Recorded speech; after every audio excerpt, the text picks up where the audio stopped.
So let's dive into a little bit about mental resilience, especially with athletes. I think people that are physically active, dive into some of the key points that any athlete listening to this, they'll be like, okay, this is something that's, I need to look into further, or maybe find it in your app.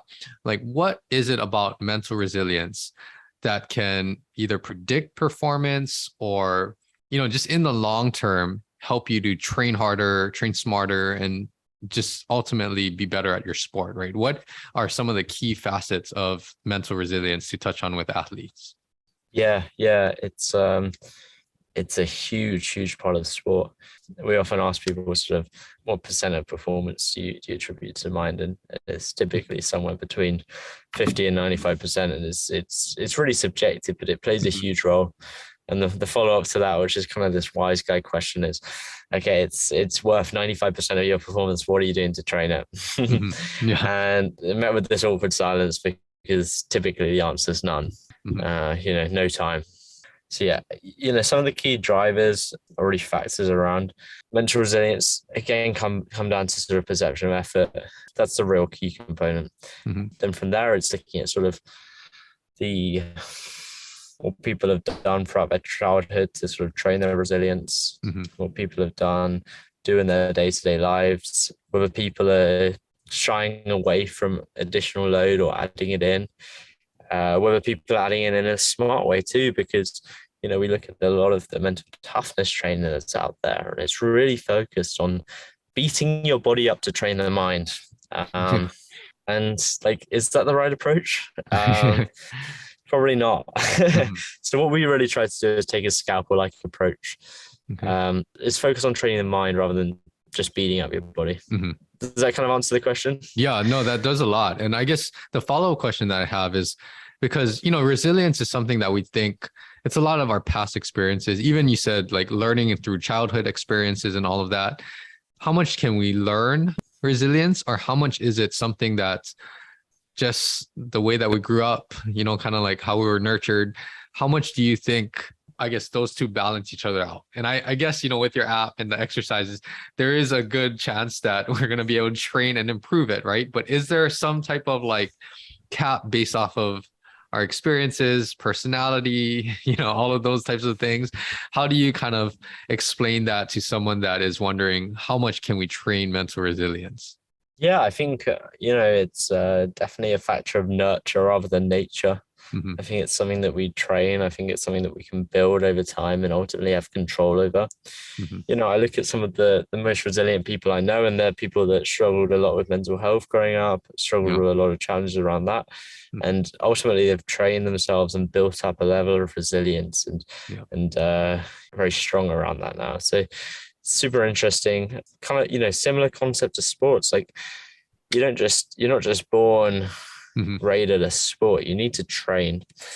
And the more you train, the more you put yourself through those uncomfortable positions, those challenging positions, the better you're gonna be at it. So super interesting there.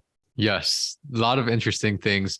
And that mental resilience aspect is something that I would agree, like many athletes outside of our sport, right? You go through a lot of this type of natural mental resilience training in your sports practices, games, obstacles, adversity. But outside of that, I would say rarely anyone trains like just specific mental exercises to kind of build and develop this resilience, right?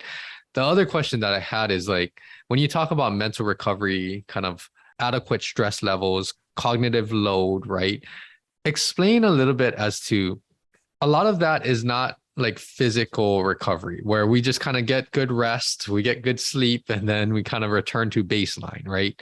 When you talk about like just stress levels, mental levels, just sleeping it off, that's not necessarily going to ease anything, right? You wake up, you're in the same situation the next day, you have the same amount of mental stress, you have the same amount of cognitive stress, right? So explain how that differs from physical recovery. Like, what do we need to do actively with tools like what you've created? What do we need to do actively to kind of recover mentally and cognitively to get back to a baseline level where we can actually perform? Yeah, absolutely. And to your first point is, as you started that question, yeah, people haven't trained as much before, and part of that is there hasn't been a solution for this before. We're bringing this really scalpel-like approach. Science has been around for a while now. We've been able to bring it and build a user experience around it, which we're super excited about. So yeah, definitely strategies around our app really tie into mental recovery, mindset recovery, bringing in box breathing, bringing in different types of breathing protocols, binaural beats, self-talk, binaural priming. All these strategies can really help. We built sessions around that as well. So you go in our app and you tap through some of our recovery sessions. They're really focused on reducing that. Some of the other tactics outside our app I love. One is just having fun with training. So sometimes, especially when you've been training a lot, maybe you've built up to a competition, you've done that competition, regardless of whatever way it goes, you've ultimately built a lot of strain, both mental and physical strain around that. Some of the best stuff you can do in that moment after is just have fun. Go out and play, take time off your training routine, go out, play football with your friends, just have fun kind of sport. Last few weeks here have been super stressful with work. I've just got a group of friends here and we're going climbing pretty much every day after work. And it's not like that's like in my training plan, but just super fun, takes your mind off things, adds in this variation, this fun stimuli around things as well. So yeah, just having fun with things is a great way to do it. That's definitely true. And I know some of these exercises will be very effective in kind of flipping that mindset to look more at the positives, maybe find more enjoyment out of these things, right? And return you back to baseline. For any athletes listening, that this might be a new concept to them, right? Maybe they don't have the tools to recover mentally and cognitively, but what would you say would be a good, quick way to assess if you're under extreme mental fatigue or cognitive fatigue? Like, what kinds of questions can they ask themselves? What kinds of things can they kind of evaluate and be introspective on with how things are going throughout the day? Like, do you have any key things outside of your app that will make athletes realize maybe I am under a lot of mental and cognitive fatigue? Yeah, for sure. Checking in with yourself is super valuable. Asking yourself how frustrated you feel, how stressed you feel, sort of just checking in with yourself once a day is super powerful. I think another thing is just recognizing sort of that feeling of a fog, a brain fog, like a clouded mind and maybe struggling to focus as well. All these different signs are sort of cues that perhaps you're struggling with some significant cognitive or emotional fatigue. I think one of the best just quick strategies you can do around that is just, taking note of that day to day, maybe writing a little diary note or something like that. Can also be really helpful as a way to sort of manage that emotional fatigue, is to express some gratitude for, things that are going well.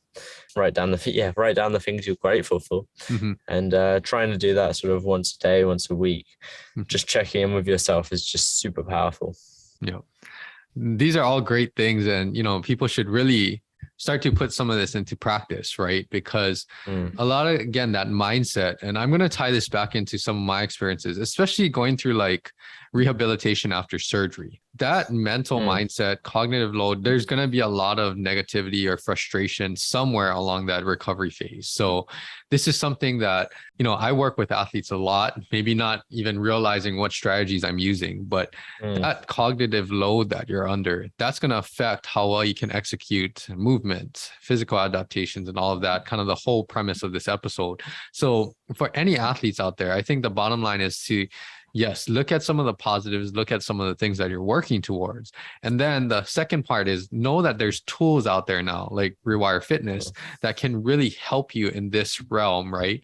And again, I'm assuming it's all of these things are going to be very individualized and it's going to be very easy for them to use.